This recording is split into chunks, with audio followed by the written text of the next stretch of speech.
Alright, so these are pretty much the 3 best camera phones in 2020. So welcome to the showdown. We've got the iPhone 12 Pro Max, which has the biggest image sensor of any Apple product ever, as well as a couple of extras over the already quite capable iPhone 12 Pro camera. We've got the Galaxy Note 20 Ultra, which is Samsung's pinnacle of refinement really. Massive sensor, a crazy 5 times optical zoom, and this new laser autofocus module to fix their one Achilles heel: focusing. And then we've got Huawei, who you could argue have actually pushed smartphone photography forward more than any other company. They were the first to develop a really powerful night mode. They were the first with a triple camera setup. They're also the company who almost every year seemed to manage to come out with an even bigger image sensor than the year before. In fact, this Huawei phone has the biggest sensor of any modern smartphone, which is one of the most important factors in a camera. Okay, let's see which is the best camera phone of 2020. So just taking photos during the day, we've never had 3 phones that are this consistently brilliant. But at the same time, it's kind of incredible that you can point these 3 cameras at the same scene. They can capture all fantastic results in their own rights, but they're also incredibly different to each other. The iPhone shoots warmer, redder colors, Samsung cooler, bluer tones, and Huawei doesn't really have a consistent color profile. I've probably taken 500 photos on this Huawei Mate 40 Pro now. I still couldn't tell you what its style is. It just kind of takes each photo as it comes and treats them separately. Does this matter? Not really. It rarely looks bad. But what is really important is detail, and this is one thing that without fail, Samsung wins at. Which is not hugely surprising. While the iPhone only has a 12 megapixel sensor, Samsung's is 108, and Huawei's is 50. It's a little bit ahead when you're on auto mode, where each phone churns out roughly 12 megapixel shots, but if you use each camera's full res mode, then yeah, it's a big jump. Although I was kind of surprised to see that the 12 megapixel iPhone keeps up with the 50 megapixel Huawei. Now, this is where we end up with a bit of a moral dilemma. See, Apple's camera philosophy seems to be, let's keep it real. Let's keep the scene looking how it looks to your eyes. But the more I use Samsung and Huawei's cameras, the more I realize that they're not afraid to adjust things a little bit. So for example, here's a really challenging scene shot on the iPhone, and just because of how much brighter the outdoors is than the indoors, it ends up overexposing it, just like a professional DSLR camera would. But if you take that same photo on the Huawei, you can see that it detects that this portion is outdoors, and it says, okay, what we're gonna do is massively lower the exposure of that part so that you can see loads of blue in the sky, instead of it looking blown out. So as a result, even though this iPhone does have pretty amazing dynamic range, in extreme cases, you will find some overexposed bright areas, which you probably won't on the Huawei. So that can make Huawei's shots look more aesthetically pleasing, but also in some instances, kind of fake looking. And that's where you might actually decide you're tending towards Samsung, because Samsung sits about halfway between the two. It's a good compromise. But there are definitely times when this sort of super aggressive dynamic range does play to Huawei's advantage. Let's say you have a not very well lit subject sitting in front of a really well lit background. The iPhone tries to keep the image as is to preserve the way it really looks, but Huawei's just like, this part looks dark, let's make it brighter. And this difference is often even more pronounced on the phone's ultra-wide cameras, which aren't as good at getting in tons of light, so they rely even more on the software. I will say though that is quite an extreme example. For the most part with the ultra-wide, and I think this applies generally to all photos, Samsung strikes a really good balance. It's got the most detail, not just in your subject, but also in the fringes of your shots, where distortion is exaggerated. Huawei technically has the better quality ultra-wide sensor, and every now and again it does come out with a shot that makes you think, wait a second, where did you come from? But it's just not a very wide ultra-wide camera. Oh, also, I did mention that the sensor on the iPhone 12 Pro Max is the biggest image sensor Apple's ever used on a phone by a mile. And one of the coolest side effects of this is more separation between foreground and background than on the smaller iPhone 12 Pro. But just bear in mind that here, in this comparison, it's up against the big dogs. Between these 3 phones, the 12 Pro Max still actually has the smallest sensor. So while it does get some nice looking background blur, it's not as much as Samsung and Huawei. So far then, Samsung's in the lead, but this is where it gets a little complex. Stay with me here. So I talked about the image processing that Samsung and Huawei do on their photos, that kind of bringing down of the exposure and making sure the skies always look blue. Well, this happens after you take the photo. This is called post-processing. And the important caveat to this is that you can't do that in video. In video, you've got to rely on what your phone can capture in real time, and this is where the iPhone gains a couple of points. The chipset inside the iPhone is actually built around being able to record two streams of video at the same time, high exposure and low exposure, and then blending them together. So the dynamic range it can capture in video looks almost as good as it does on photos, whereas for the phones that rely a bit more on post-processing, their dynamic range is worse in video. And Samsung tries to compensate for this by dialing up the contrast, so it still looks good, but more often than not there is less information here than on the iPhone. Just take a look at the darker areas, like my jeans for example. Huawei's such a wild card. Sometimes the video looks awesome, the colours come out fantastic, exposure on point, other times just no really. And while all these are pretty stable if you're just walking around, try running and wow, it becomes very clear that Apple and Samsung are in a league of their own. Niche scenario, yes, but I wasn't expecting that much of a difference. Plus, something that I can't really show you through this video is the fact that the iPhone also shoots in 10-bit, Dolby Vision, HDR. Or, in other words, it's filming in a way such that there's a lot of extra hidden color information being captured, and that'll become really obvious if you want to try and edit the videos afterwards. You might have noticed that Samsung's video is a tad crisper. You can see it if you look at the trees in the background here, but this isn't something that's fundamental to the camera, it's just Samsung's camera software whacking an extra layer of sharpness on top of it. Now, one of the main takeaways I actually had while shooting video on all these phones is that they focus fast. Both Samsung and Huawei have laser sensors to lock onto things, and Apple has their own LiDAR scanner. But take a look at this. While Apple is able to gently adjust its focus as objects come closer and move further away, and Samsung can do this too, it looks quite cinematic. Huawei's focusing is just a little jolty. It gets there fast, but while you're taking video, you don't really want sharp movements like this. And finally, Samsung does have the option to record 8K video, but you probably won't use it very much. It's kind of janky and it just takes up a ton of storage.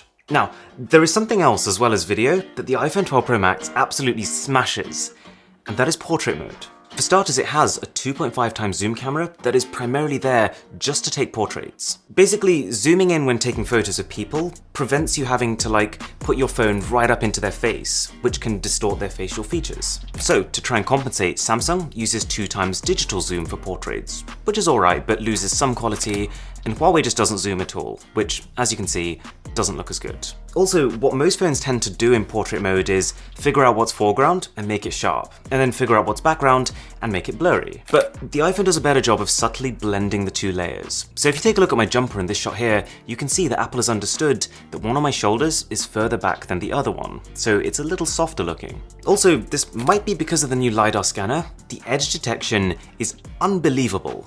This is such a complex photo, and yet I couldn't point to a single thing that looks off. Samsung and Huawei, they both also have a tendency to over-beautify faces, but this is a personal preference. It is annoying that you can't completely disable it, but hey, I mean, everyone wants to look pretty. You might like it. Now, while Apple does have that 2.5x zoom camera, which is fantastic for portraits, the other two phones are actually equipped with 5x zoom cameras. And while you can't really use those for portraits because it's so much magnification, you'd be taking your photos like this, the benefit of them is that if you want to see far, you can do that. As soon as you get past 5x zoom, Samsung and Huawei are in a league of their own. They're way better. You've just got to decide whether this is useful to you or not. Each of these phones can also take selfies, obviously, and I'm going to give this category to the Huawei. I know, I really wish this was simpler too. It's very detailed as you're ever really going to want a selfie to be. There is some face beautification going on here, like with the Samsung, but it doesn't feel excessive. And the real differentiator is the fact that this can go wide, thanks to a second ultra-wide camera on the front, which is perfect for vlogging if you did decide to do that. And to that end, it's nice to see that Huawei's finally paying attention to audio quality. The microphone on that phone actually sounds pretty good. It's not the best, I would hand that to the iPhone, but have a listen for yourself. Okay, this is me talking on the iPhone 12 Pro Max. This is me talking on the Galaxy Note 20 Ultra. And this is me talking on the Huawei Mate 40 Pro. Also, just coming back to that whole thing about beautification, I'm kind of curious, what is your opinion on it? Because we obviously love the idea of every photo looking 100% true to life, and the iPhone does the best job of that. But every now and again I can't help but feel like, especially with this new Deep Fusion software that really tries to kind of bring out the textures, it can look a little bit unflattering. Hey, here's a throwback. Do you remember when slow motion was like the hot topic of smartphone cameras? When Samsung, Huawei, and even Apple were all fighting to have the slowest slow-mo on the front cameras as well as the back. Well, kind of feels like companies just forgot about it in 2020. That said, just the nature of having better camera sensors on these phones than ever before does mean that slow-mo has never been better. Huawei can get the slowest. We're talking video so slow that it can often look like nothing's actually happening. It does have some very interesting potential use cases, but for most day-to-day situations, it's so slow that it's often been described as kind of boring. Samsung can still get pretty slow while retaining decent quality, and then the iPhone has the least ability to slow, but more often than not, a slightly nicer looking output.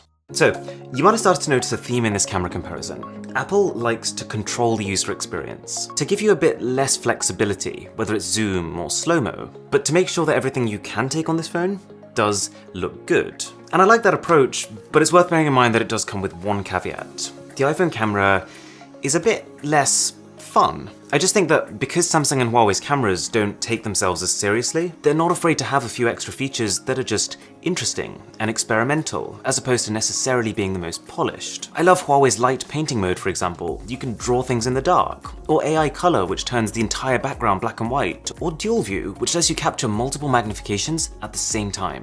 Or even just macro. The phone uses its onboard AI to automatically switch to a close-up camera when you get really near to something. And it's good quality. This isn't one of those gimmicky features you'll never use. You've then got Samsung, who can take live focus portrait mode video. And while I would say it's okay in a best case scenario, it's fun. Or probably as a better example, their single take mode, which is actually proven to be kinda useful.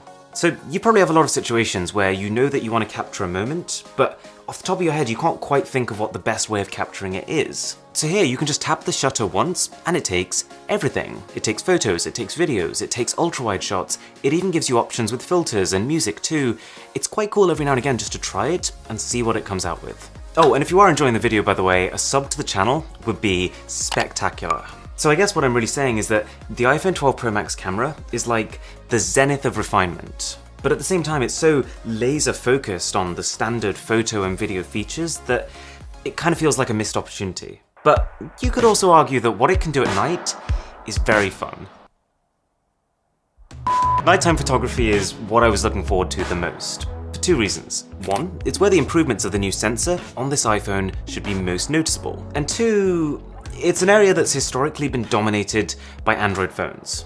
A couple of years ago, the story was that Huawei can take incredible photos in the dark. Samsung also has a night mode, but it's hot garbage. Apple doesn't even have a night mode. But I would say that narrative is changing. While Huawei's improvements have slowed, and actually this latest phone has ditched optical image stabilisation, which would have helped you keep your phone still for night mode shots, Samsung and Apple have made massive strides. For some perspective, this is a photo taken on the iPhone XS Max from 2 years ago. This is a photo from the 11 Pro Max. This is the 12 Pro Max. Apple has caught up fast enough that I'd say on balance, the iPhone beats Huawei. And it actually ends up as a contest between Apple and Samsung. Sometimes the iPhone wins. Like here, take a look at the painting of the flowers on the right. It just nails the exposure. And sometimes Samsung wins, like in this shot here.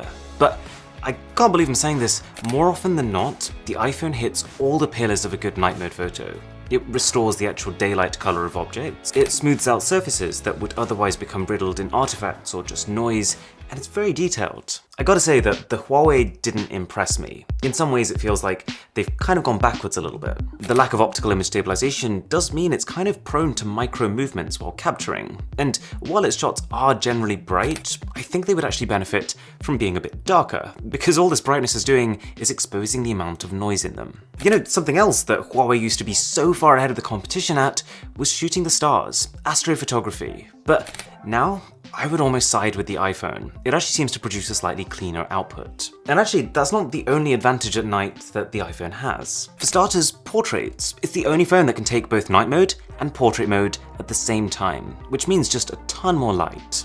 And video. Thanks in part to having the widest f1.6 aperture, it churns out less grainy, more detailed, but also better color corrected footage. So all of those videos you take in restaurants and living rooms and those kind of middle to low light situations, it's gonna look better on the iPhone. So, Putting all this together, it does lead us to a natural conclusion. Yes, there isn't going to be one phone that's on top in every single situation, but the Galaxy Note 20 Ultra, overall, I would say is the best photo camera you can buy. It's got extreme detail, it's got aggressive but not over-aggressive dynamic range, and just a lot of interesting options to play around with. But the iPhone 12 Pro Max is the best video camera on a phone, thanks to just really good quality dynamic range, unrivaled consistency between the lenses, and low-light video that holds itself together surprisingly well. But this phone is actually also almost as good as Samsung in photos too. It really wins some points back in low light. If you really did like the flexibility of loads of different camera modes and fun things to play around with, or if the main thing you'll be using is the selfie camera, then consider the Huawei. But on balance, it is the weaker camera system of the three. Okay, if you enjoyed this video, I have spent an absolute age on it, so a sub to the channel would be just amazing. My name is Aaron, this is Mr. Who's the Boss, and I'll catch you in the next one.